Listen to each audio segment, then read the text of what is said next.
Good morning, good afternoon, good whatever time of day it is. Thank you for tuning in to Conversations with Dr. Don.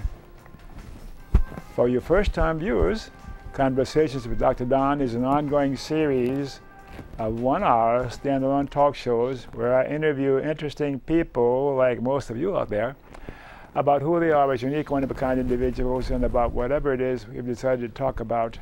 My guests this evening have been on the show before, and we've always had a great time with them. Dan Meek and Joe Walsh. And their credentials are as long as both my arms, and I'm convinced you're going to have a good time, because before the camera started rolling, we were speculating on what we'd talk about tonight, because the title of the show is Topical Issues as of April 4th, 2012. And I had a cheat sheet that I jotted down what I thought might be topical to talk about, and I've been overruled again.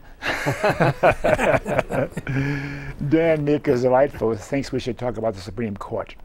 And he's prepared some material that he's going to put up as we talk about it. And then Joe Walsh is pretty well turned on to MLK, and we'll be talking about that and all sorts of other things. And if my crew will stop talking too loud, we will continue. Okay, so let's open the show and see if we can stop that. I'll talk loud. I'll talk over it. Well, thanks again for coming on, Dan. Thanks, and Don. You too, Joe. So we were deciding who was going to start first, but let's talk about the who you are segment of the show first and get through with that so we can get into the subject of what's important nowadays, topical issues. Dan, let's talk about who you are, a brief overview based on the number of times you've talked about my questioning you in detail. Well, I'm a public interest attorney here in Portland. I've been doing that for about 30 years, and I represent ratepayers in challenging utility rates. I represent political parties and others in election law matters, and generally represent the underdog against the corporations and sometimes against the government. Uh-huh. And then your name is a misnomer, and Dan Meek. You're not Meek, I don't think, by any stretch of the imagination. No, I met a nice gentleman the other day named Bill Bold, and I suggested that we switch names, but he was not interested. So, and when and where were you born? Pocatello, Idaho, a long time ago. Idaho, yeah. And anything significant about your family or your? On my mother's side, the family is all Mormon handcart pioneers. Oh. They all walked from Nauvoo, Illinois to Salt Lake City. They'd run out of oxen back in about 1850, so they pushed handcarts all the way to Wyoming, and then trying to push them up the Continental Divide, they found out it was a little too difficult, so they left all their handcarts at the Continental Divide and walked to Utah. And how did you arrive at the name Meek with that kind of performance in your background and your history? That's the name, of course, of my father's family. Of course. It's my mother's family that are Mormon pioneers. Do you have a religious preference nowadays? Atheism. Atheism. Oh boy, I don't know. What do you think about that, Joe? Well, I'm pretty close. So am I. I take the position, I just don't know. So my right-wing viewers out there, I apologize. You got a bunch of atheists, skeptics, or whatever you want to call us anyhow, this time. And your education, of course, you're an attorney, and family, husband, companion, wife? Longtime companion, Linda Williams. Mm-hmm. And we know your political persuasion. You're a Tea Party, or are you? Yeah, I joined the Tea Party. Memberships in political or social, civic organizations that would be of interest to the viewers? Probably the Progressive Party most closely outlines my views. Oregon is, I helped create the Progressive Party in Oregon in 2008, and it remains a ballot qualified party, a party that can place candidates on the ballot for all partisan offices, all offices that are elected with party identifications. Mm-hmm. Yes, I remember that. Yeah. Shall we go over to Joe and see who he is? Yes. Will you tell us who you are, Joe, in about 2 minutes? Well, That'll be the day. I'm a longtime activist that started in 1969, haven't stopped since. I gave up a Navy career to oppose the Vietnam War, and that was during 68, 69, 70 when we had the assassinations, which today is an anniversary of one of them. Mm-hmm. I have a degree in psychology with a minor in social work. I've been a union official and a union steward. So from 1969, once I left the Navy in 69, 70, I became very active. So I opposed the Vietnam War, and of course I continued to oppose the wars in Iraq and Afghanistan and Somalia and other nations that we were involved in. Are you some kind of a tree hugger or a peacenik? I wish I was, but I'm from Brooklyn, so we didn't have a lot of trees in Brooklyn. So I didn't grow up being a tree hugger, but I have great respect for the people that defend our forests. Mm-hmm. So I wish I was, but I'm kind of busy. So Why are you spending so much of your time now in the kind of activities that we'll be talking about? because I have children and grandchildren. Mm-hmm. And I have two grandchildren that actually live here in Portland, and I really worry about them. I grew up in Brooklyn, New York, during a time in the 40s and 50s, which was really an interesting time to grow up in New York. We had many, many kids to play with. I am terrified that my grandchildren will not see what we saw. So we saw the United States that we could be proud of. Okay. And we're losing that. So I continue to fight in different realms to try to get back our representative form of government. And we're losing it. Okay. And people are going about their ways and not paying attention to any of it. Yeah. So my actions are to tell people what's going on. Not to convince them so much to change their mind, but just give them the information. So that keeps me pretty busy. Pretty busy. Pretty busy. What's a typical day like for you nowadays? Well, I'm going on 70, so I'm slowing down a lot. Mm-hmm. So the typical day for me is to try to not to overtax myself. So there are a lot of demonstrations and activities that I would like to go to, but I can't. I just can't exhaust myself. Sure. So a typical day is a lot of activity, a lot of protesting, a lot of going to meetings, a lot of asking politicians to behave themselves, and a lot of laughter. I like to laugh. Yeah, most people that know me know that I have this sense of humor that I really need to laugh. So I try to do that a lot, and it's getting harder to laugh. I think about in your daily activities or your weekly activities, the Hawthorne Street Bridge vigil that you do every Friday evening. We've been doing it since the bombing of Libya. Mm-hmm. It brought us back to actually, we were on the bridges prior to that. This is in Portland, the Hawthorne Street Bridge, Portland, Yeah. Oregon. So we were on the bridges prior to that. But once Obama started the bombing of Libya, we returned to the bridge. And we will continue until the end of the wars. And there, I count 5 wars that are going on right now, if you count the drones and what's going on. So we suspect we're going to be on the bridge until we're exhausted. Mm-hmm. But what we do is we just remind people that we are still at war. That even though people think that we pulled out of Iraq, there's still almost 20,000 Americans there. And they're in this huge embassy that's the size of Vatican City. So we still have this great influence in Iraq, and also with Afghanistan, that we are actually continuing the war there, and then the bombing. And we've announced to the world that we will bomb you if we feel like it or we think you're a threat.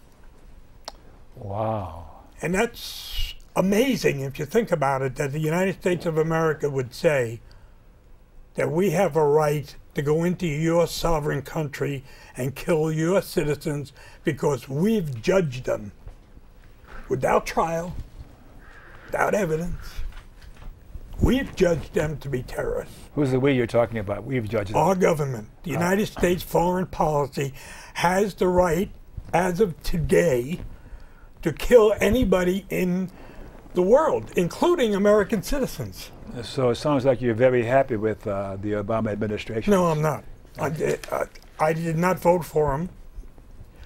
I am not happy with the Obama administration, and it's been, his administration has been deadly to the peace movement, because half of the Democrats that are good people believe in what he says. And what he says has very little to do with what he does. Okay. And it's devastating, because I really like the guy. I think he's very bright, and I like to watch him. But I also know that his words have very little to do with what's happening in our foreign policy. Well, since you love the administration's behavior so far, I wonder if Dan Meek feels the same way. Do you like what Obama's doing, leading our country? In many ways, no. As Joe points out, he's left of course, nearly all the troops still in Afghanistan, still pursuing a completely irrational policy that's simply going to make more enemies and certainly not make any friends. It does remind me of Vietnam, and that's the first time I got tear gassed, Joe. It was back in 1970, yes. where we essentially occupy a country. And supposedly we're training the Afghan army and security forces to take over, when what happens is that you train a bunch of men and give them weapons, and then they all leave because they weren't your friends in the first place. I mean, the main source of weapons for the Viet Cong was always the U.S. Army, training the South Vietnamese army, and then those folks would simply desert. And eventually we're going to have to leave, and in Vietnam, of course, we killed 1 million of them. We defoliated their property. We poisoned their water. People are there's still thousands of birth defects every year in Vietnam, thanks to the dioxin we put in their water supply.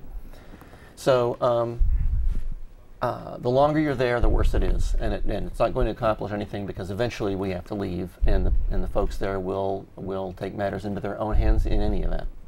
So the Obama administration is not behaving in the best interest of the average American citizen. No, I don't think so. And I think that the other big disappointment, and it's as Joe says, a big mismatch between rhetoric and reality, is the administration's failure to do anything to eliminate the Bush era tax cuts on the wealthy. They said they were going to do it, but they didn't do it, just caved in.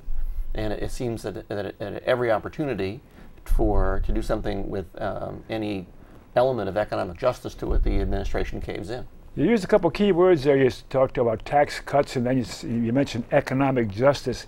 It seems like there's money involved here somewhere in the behavior of our country as to be socially responsible. How do we arrive at this point where money has such power? Am I making sense here? Well, money has made on the federal level and on the state level. Of course, politicians are entirely dependent upon wealthy individuals, and now on the federal and state level on corporations. And one thing, of course, that folks have been seeing in the news just recently is the United States Supreme Court review of the health care law, and how the U.S. Supreme Court might strike down the mandate that everyone buy insurance, or might strike down the entire law. Of course, the striking down the mandate could be easily remedied. All that Congress would have to do is eliminate the language about the mandate and replace it with an income tax on anyone who doesn't have insurance. That would certainly be within the taxing authority. Before we get to that, Dan, the Supreme Court, and you're talking about their being involved in Obamacare or the mandate, and the Supreme Court Citizens United decision. Were you going to talk about that a little bit? Yeah, I would. Well, you lead on and we'll follow you. As I mentioned, the Congress could easily, change the mandate into simply a tax, eliminate the word mandate, and that's all that they're really talking about.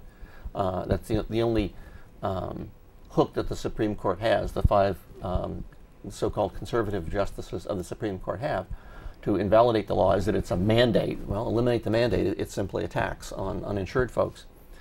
But in order to eliminate that word, you now have to go back to Congress, and of course the House of Representatives is in the hands of the Republicans, and it's in the hands of the Republicans because of a Supreme Court decision in January of 2010 called Citizens United. And as this first little slide indicates, that Citizens United wasn't brought to us only by the corporations. The briefs in favor of the corporate position were filed there by AFL-CIO and by ACLU. So it's not just the corporations that were in favor of this position, but it was the largest union in the country, and also, of course, a very prominent civil liberties group. Why were they in favor of this decision? Which one? The ACLU and the AFL-CIO. Well, I think because the AFL-CIO thought that if corporations could make unlimited independent expenditures in favor or against candidates, that they could make the same sort of infinite independent expenditures, and that's true because a union is in fact a kind of corporation under federal tax law. And as soon as Citizens United came out, AFL-CIO did create its own what's called a super PAC to obtain these contributions. And they thought they could compete with the corporations in having equal money, as much money as they've got? They thought they could compete. As the next slide indicates, in fact, before 2010, the Democrats were certainly competing on the basis of independent expenditures. The blue is the Democrats, and you can see that before 2010, which is the last little column there, Democrats were receiving more assistance in independent expenditures in their races for Congress and the presidency than the Republicans were. So they weren't, the establishment type Democrats weren't all that concerned about Citizens United because they were getting most of the independent money in any event. But you can see in 2010 that the tables turned and the Republicans actually received a lot more money than the Democrats. The difference is that in 2010, corporations could directly make independent expenditures when they could not do that before 2010. Because of the Citizens United decision. Correct. And this chart just indicates what's going on so far in 2012. There's a lot less having been spent in 2012 simply because we're earlier in the election cycle. But as you can see, the red bars are those going to conservative candidates, and most industries are making much larger independent expenditures for them than they are for so-called liberal candidates. The only industries that are giving more to liberals is TV, music, and movies, and the miscellaneous unions. The rest basically is going to the conservatives, which actually means the Republicans. So because of this massive influx of money in the 2010 election being spent by super PACs with the independent expenditures favoring Republicans for the House, the Republicans took over the House, and so now virtually nothing can be corrected in the House or Senate when the Democrats had a delightful opportunity to accomplish things in 2010, the entire year. In fact, the entire year of 2009 and 2010, they had basically 60% majorities in both the House and Senate. But since they let Citizens United go through, and there were ways that that Congress could have immediately rescinded Citizens United that I might get to a bit later, but they didn't do it. So as a result, now we're in a situation where virtually for any reform that does not benefit the corporations will be countermanded by the House of Representatives. Let me back up again just one more time. Why is it that you think the ACLU voted the way they did in this decision? The ACLU for many decades has been against limits on political campaign contributions or expenditures. And why is that? I guess you'd have to ask them. About money is speech? They think money is speech, and they think and so does the Supreme Court. The Supreme Court has accepted the ACLU position. What do we need to do about that? Not join the ACLU, not send the ACLU your dues? I mean, it really is the... Would that do it? Would that make a difference? Let's get serious here. In the ACLU's policy, it might. How about all the parties involved in this, the Supreme Court, both Republicans and Democrats, and everybody involved, would just quitting the ACLU take care of this problem? I'm not understanding you. Okay, I'm being defensive here. I've been an ACLU member for 40 years or more, and there's been a few times the ACLU has taken a position that has infuriated members, and they've lost membership. Like the march of the Nazis in Skokie, Illinois is an example. But the ACLU is grounded in basic principles, the freedom of speech. And I think the system is such that speech is considered, money is considered speech, so corporations or anybody else, and corporations are considered persons, so they have the right to spend as much money as they want to. So I can appreciate the ACLU's position on this. Well, until Citizens United, corporations were not considered persons under federal law pertaining to campaign contributions and expenditures, because individuals were allowed to make independent expenditures, but corporations were not. And corporations were banned from making contributions to candidates in federal races since 1907. So money doesn't equal speech. In fact, there's no Supreme Court decision that has ever said that. Unfortunately, it is the ACLU's position that there should be no restrictions on the use of money in political campaigns. Didn't the Supreme Court just say that money is speech? No, it has never actually said that. Well, then why is it we have the super PACs? The super PACs are the result of the Citizens United decision, where essentially the Supreme Court said that corporations have some of the constitutional rights of individuals. Yeah. They didn't say literally money equals speech. They said that corporations have some of the rights of individuals. You're talking about the Bill of Rights. Yes. For the first time, freedom of speech, First Amendment. Yes. Yeah. For the first time that we are having trouble, the progressives are having trouble with the Bill of Rights.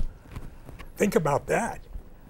And the ACLU has always defended the Bill of Rights. Of course. So if the Supreme Court comes down with a decision that says that corporations have the same protection as you and I do under the Bill of Rights, it throws everything up in the air. Like, I was really surprised that the unions were giving a lot of money into these political campaigns that were, as you showed, more than the Republicans.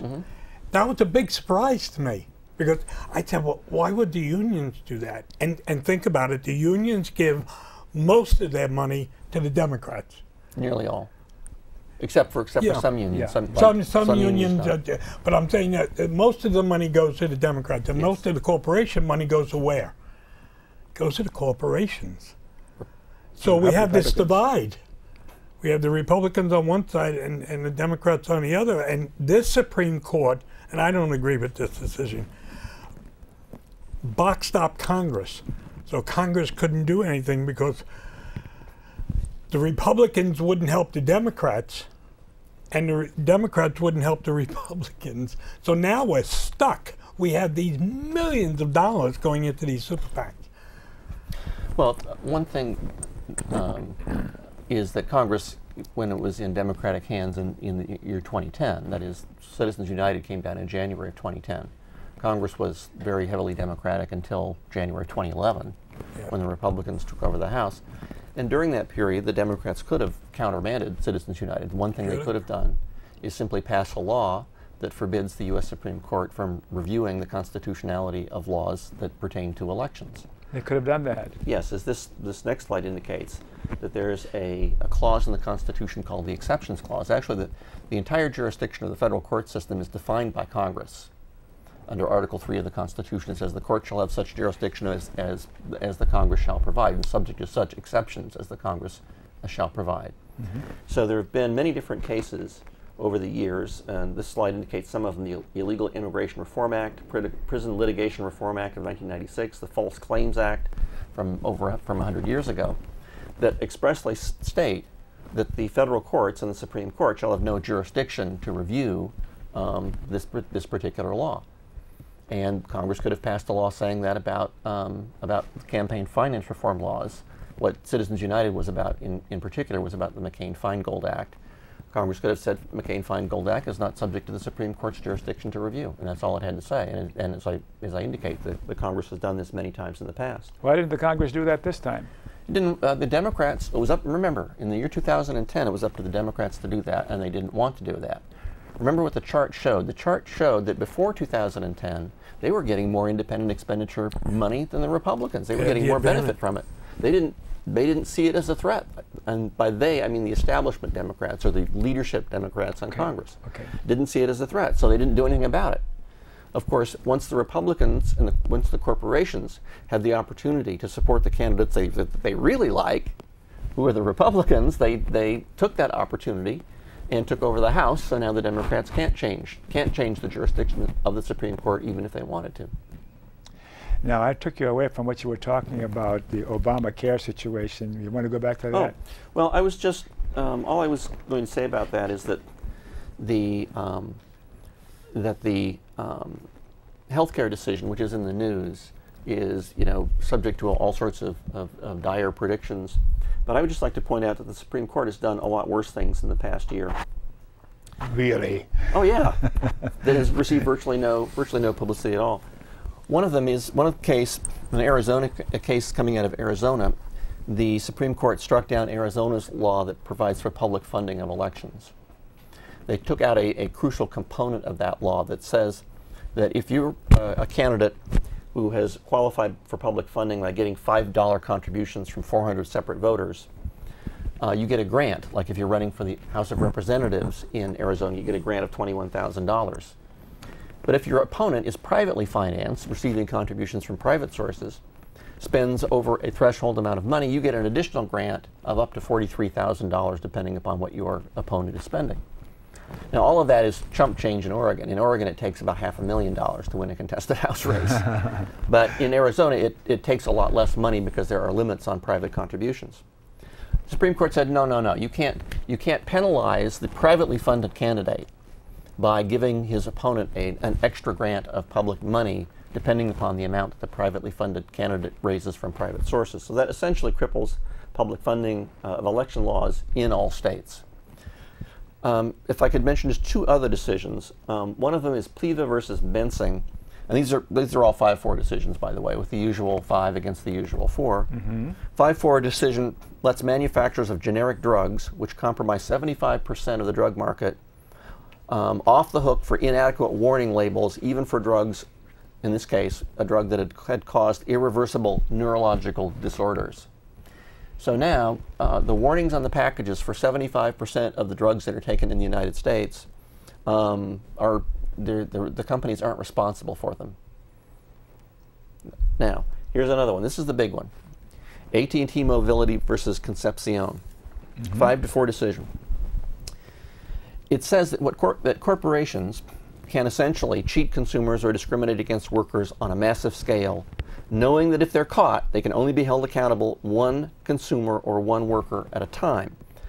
The decision allows corporations to contractually ban class actions and require private arbitration of all disputes. In other words, if you look at the AT&T wireless AT&T contract, it says, no matter what we do, if you have a dispute with us, you can't take it to court and you can't be part of a class action. You must go to private arbitration under a system where the private arbitrator is selected by a private organization, the American Arbitration Association, and the decision of the private arbitrator is final and can be appealed only on grounds of fraud. That is, the private arbitrator has to have some sort of, corruption going on. So what's happening now is that all corporations, basically, that sell anything to the public or provide any service to the public, no matter what it is, are rewriting their contracts. And of course, it doesn't matter if you sign the contract or not, because they say you implicitly sign the contract if we put it up on our website. And it's 43 pages long. And it's 43 pages long. But they now are all saying, you agree that no matter what we do, you can't go to court and you can't be part of a class action. So everything that's been achieved by class action litigation in the United States will never be under this law never be achieved again. This came up through California because California had said in statute, the California legislature had said that you can't impose arbitration agreements on consumers if it's unconscionable, or if it attempts to immunize fraud, or immunizes unfair trade practices, or cheating of consumers, etc. And the U.S. Supreme Court said, 5-4 decision, no. You can essentially privatize the justice system, nearly the entire, anything involving a corporation or a product or service in the justice system is now privatized. You can't go to court. And even in arbitration, you can't do a class arbitration. You have to arbitrate one by one, and you have to arbitrate according to the rules that are established by the corporation. And the persons who judge this are arbitrators. And of course, the arbitrators are selected by who? By a panel of private attorneys, as this indicates, this next slide indicates, who have an overwhelming incentive to favor the corporation. And of course, Joe, if you have a dispute with Verizon or whatever, and you have to go to arbitration, you'll be offered a panel of arbitrators to choose from. Will you know any of them? No. No. Will Verizon know any of them? Oh, yes. Yeah, oh, yes. And will every single one of them, and they make their living being an arbitrator, they have to have a steady stream of cases. If they start ruling against the corporations, they will not be selected they'll lose their entire careers. So our entire civil justice system, when it comes to corporations and commercial activity, is down the drain. We're going to have to pause there for a minute for a break, or my director's going to yell at me. Okay, so can we take a break now, please, in there?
Okay, it looks like we're back. Thanks for staying tuned. Now, for you viewers who missed the opening of the show, Conversations with Dr. Don is an ongoing series of 1-hour standalone talk shows where I interview interesting people like most of you out there about who they are as unique, one-of-a-kind individuals, and about whatever it is we decided to talk about tonight. And we're talking about topical issues, and Dan Meek, a guest over here, has been on a number of times before, and he's talking about the Supreme Court primarily. And then we're going to get a little more with my friend over here, Joe Walsh, the lone vet, about Martin Luther King and other stuff. And we need about 2 more hours, I think, don't we?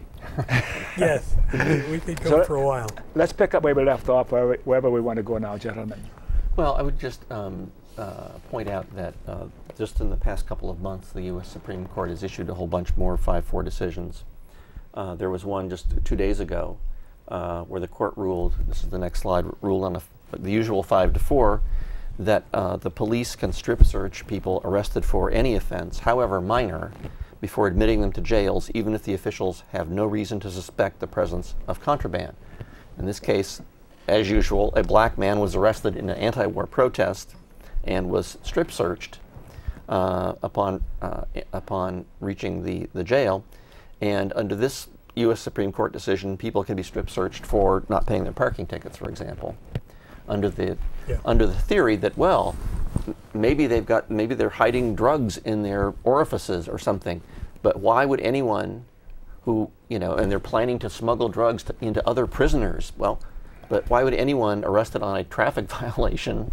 It's kind of, it assumes an elaborate plot, right? I'm going to get arrested on a traffic violation so I can smuggle drugs into a jail, even though it would just be county jail and long-term prisoners aren't kept there anyway. So the whole scenario doesn't make any sense. What's the real motive? It is a deference to authority and to police authority. That's the one thing this 5-4 majority does, is that they defer to corporations first. Yeah. Mm-hmm. If the corporation is in there, it wins. Second, if government is in there and the corporations aren't in there, the government wins. They also, let me give you a couple of other examples. Just 2 weeks ago, by a 5-4 vote, the court ruled that state workers can't sue their employers for money for violating a part of the Federal Family and Medical Leave Act, which says that the state worker can take voluntary leave in order to care for a very sick loved one, or a new addition to the family. It's unpaid leave, but you're entitled to some amount of it. So when the state of Maryland didn't allow that, the person sued, and the court said, well, sorry, you can't get any compensation for that, even if the state violated the Federal Family and Medical Leave Act. So once again, it favors the state over the individual. Also, a third category is if there is a church involved, the church wins. Another example from January, the court recognized a ministerial exception to employment discrimination laws. A teacher at a school that was part of a Lutheran church, claimed that she was fired for pursuing an employment discrimination claim based upon her disability, which was narcolepsy. The school said that she was fired for violating religious doctrine by pursuing litigation rather than resolving her dispute within the church. So here's the religion says, my religion is against litigation.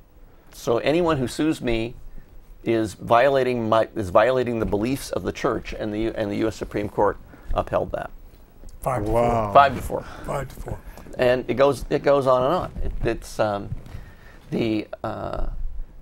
when Senator Wyden voted for Supreme Court Justice Roberts, we picketed his office. We were so angry because we saw this coming. We said, if you vote for this judge, the next one's going to be worse. Because Roberts was suspect. There was a huge battle about Roberts going into the Supreme Court. And who did we get after Roberts? Alito. And they sealed the deal. It was 5-4. And now all of these decisions, and our progressive senator voted for the Chief Justice that is running this court. This slide indicates how the Democrats have been voting for right-wing Supreme Court justices. In 1982, they voted 47-0 in favor of Scalia. Ooh. Yes. In 1988, the Kennedy vote for Anthony Kennedy was 97-0, and the Democrats had a 54-vote majority in the Senate, and they all voted for him. Clarence Thomas was, of course, confirmed only by 4 votes, only 2 of which were Democrats in 1991. But then Roberts was confirmed with the Democrats split exactly even, 22-22. Alito was confirmed with 4 Democrats, but that was in 2006 when there was a Republican majority in the Senate. So the Democrats could not have stopped Alito except for one thing. Remember? The filibuster. Yes. When it comes to enacting laws to protect the people, like even the law in 2010 to require disclosure of where the corporate independent expenditures are coming from, the Democrats allowed that to fail in the U.S. Senate by a vote of 59-29. And it got 59 votes in favor, and it failed because the Democrats allowed the Republicans to impose a rule that you need 60 votes in order to even vote on a bill. They could have overruled that. Yes, they could. In fact, Yes. the interesting thing is that various folks were advocating at the time that various folks were advocating at a time that the Democrats use the so-called constitutional option or nuclear option, which is simply once the vote is 59 and it says you lose, then you challenge the ruling of the chair that says that and claim that 59 wins under the U.S. Constitution.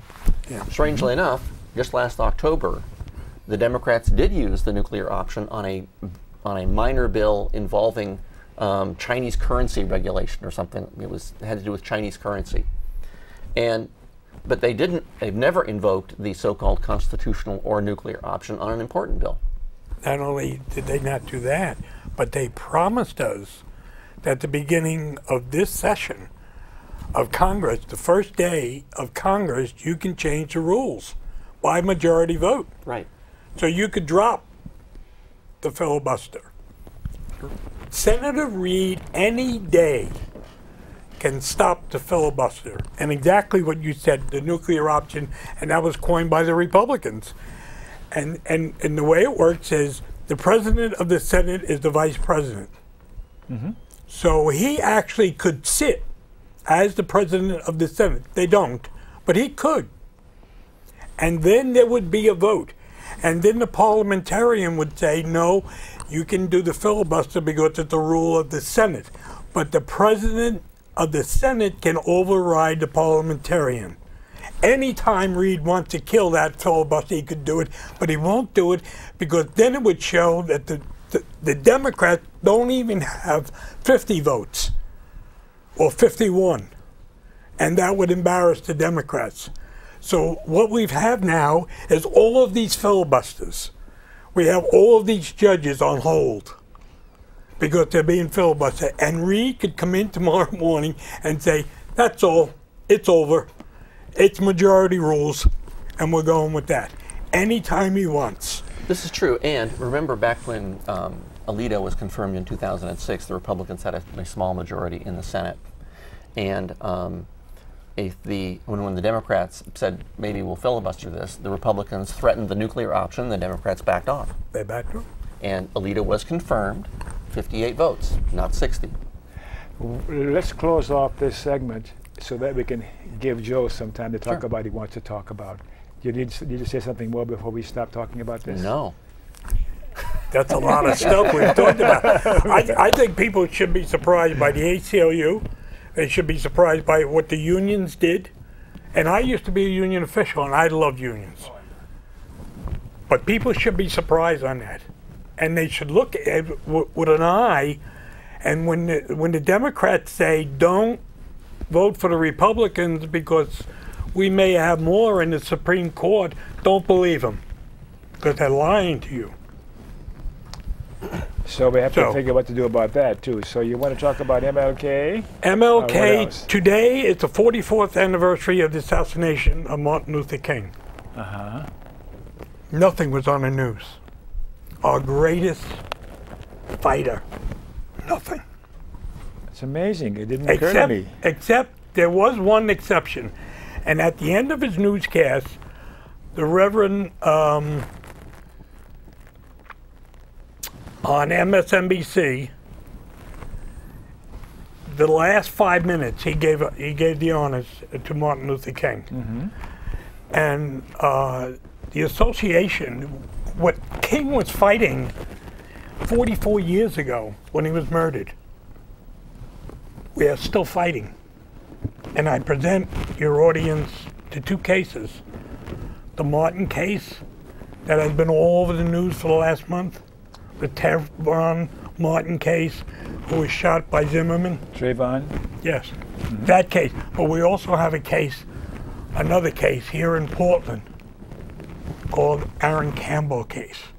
And what you were talking about, the arbitrations, the arbitrator came down and said that he has to get his job back. The police officer who shot him in the back has to get his job back, who was fired.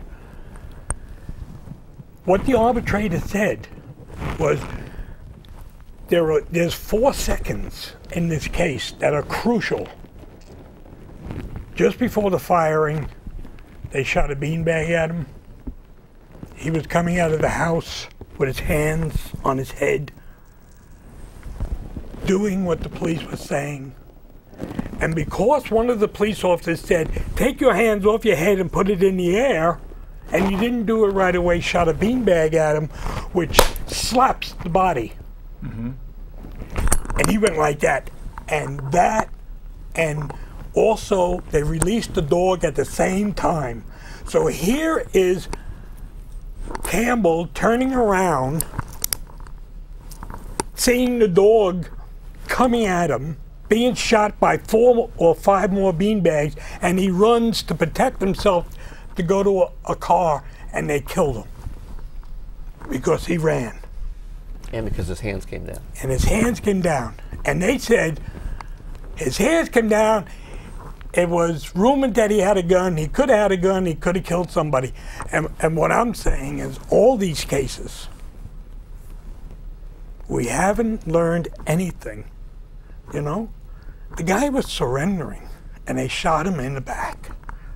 And this man who did that is coming back to our police force to be given a gun and a rifle again and put on the streets. Why do you think they're doing that? Because the arbitrator looked at the laws of Oregon, and we have the laws in Oregon that basically says all you really have to say is, I feared for my life, and I can kill you.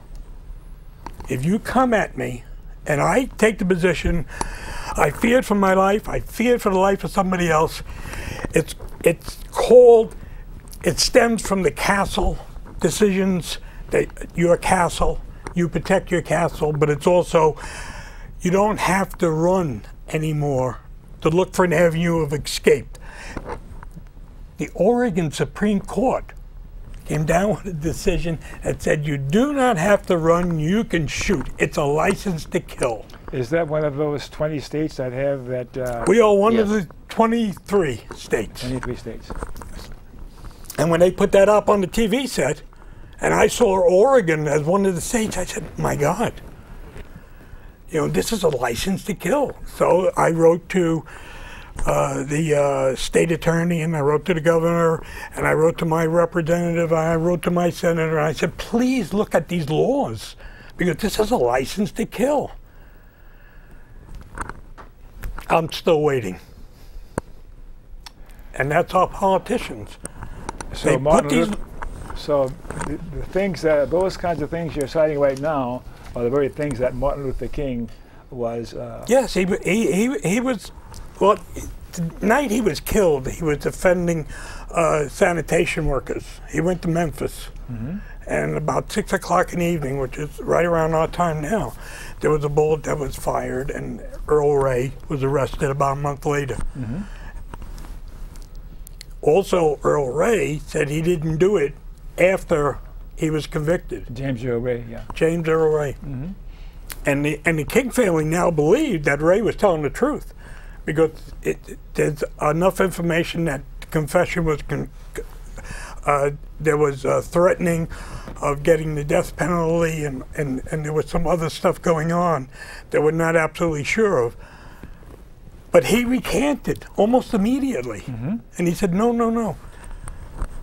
So here we are again, and if you listen to the people that are talking about the Martin case right now, and it's been on TV for a month, it's gone a long time, but the viciousness of some of the comments that, well, you know, he shouldn't have had that hoodie on, and he shouldn't have done that, and he shouldn't have done this, and then he was a 17-year-old baby.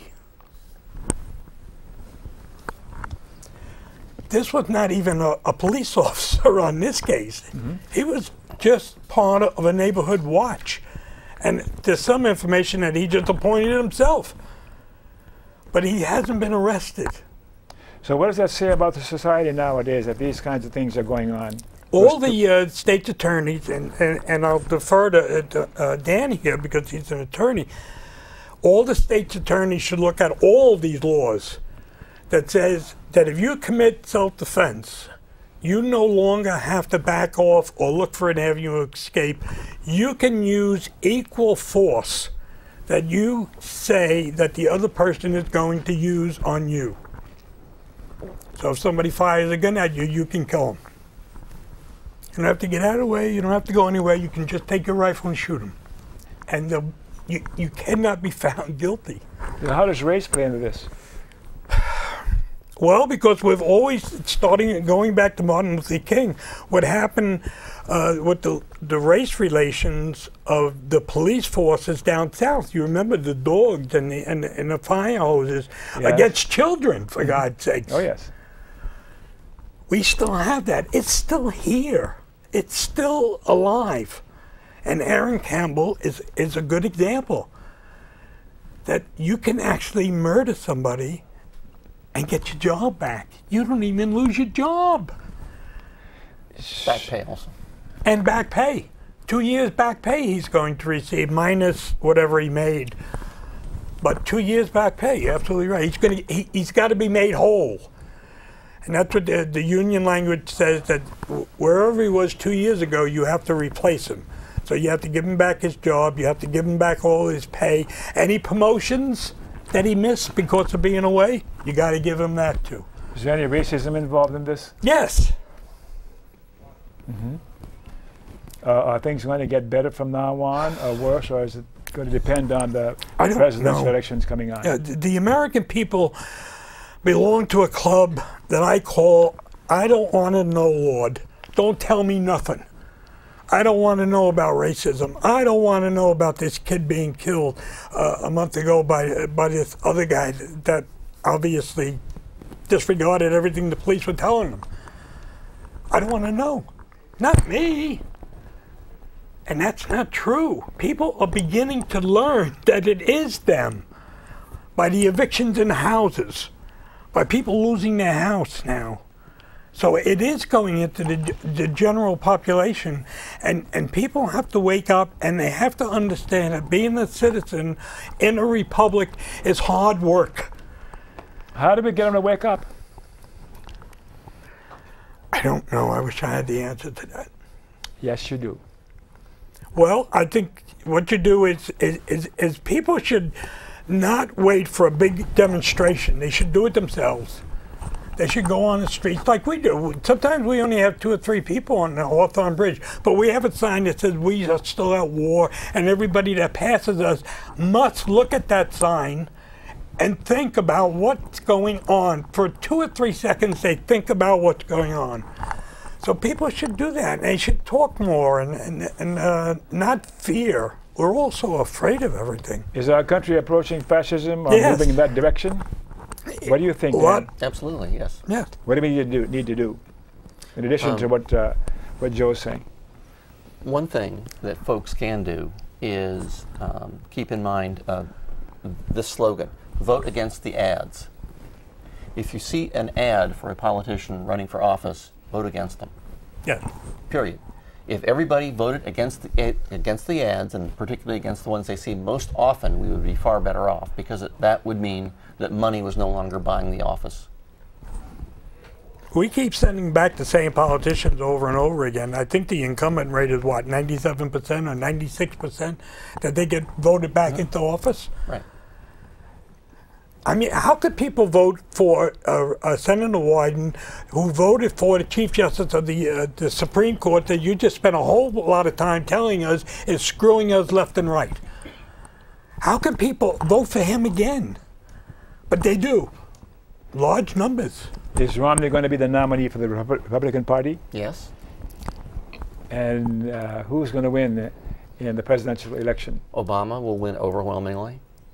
Overwhelmingly? Overwhelmingly. Do you think Obama will then start behaving as he suggested he would behave in the campaign before he was elected?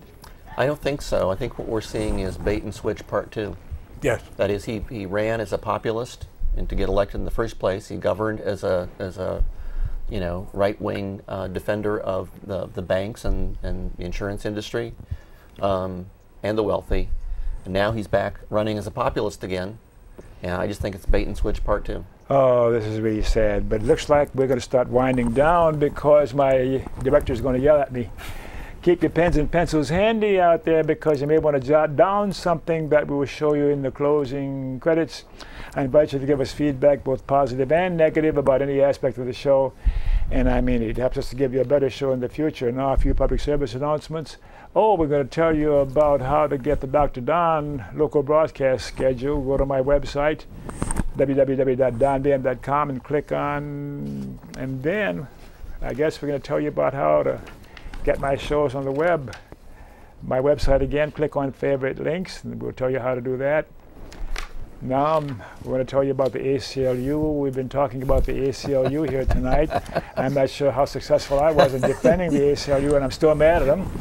So learn more about the ACLU. Go to www.aclu.org and learn more about it and join the ACLU anyhow.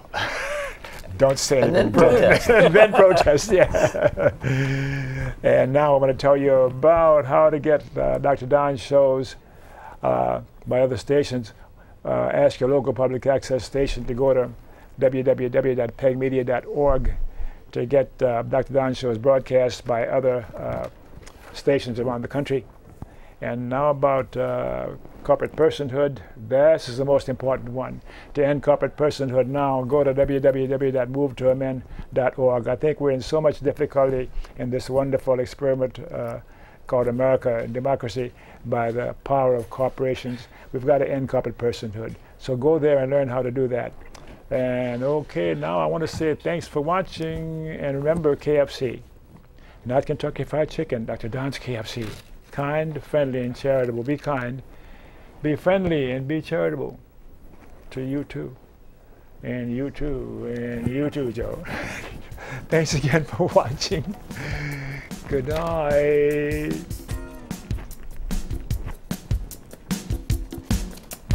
That was fun. Yeah.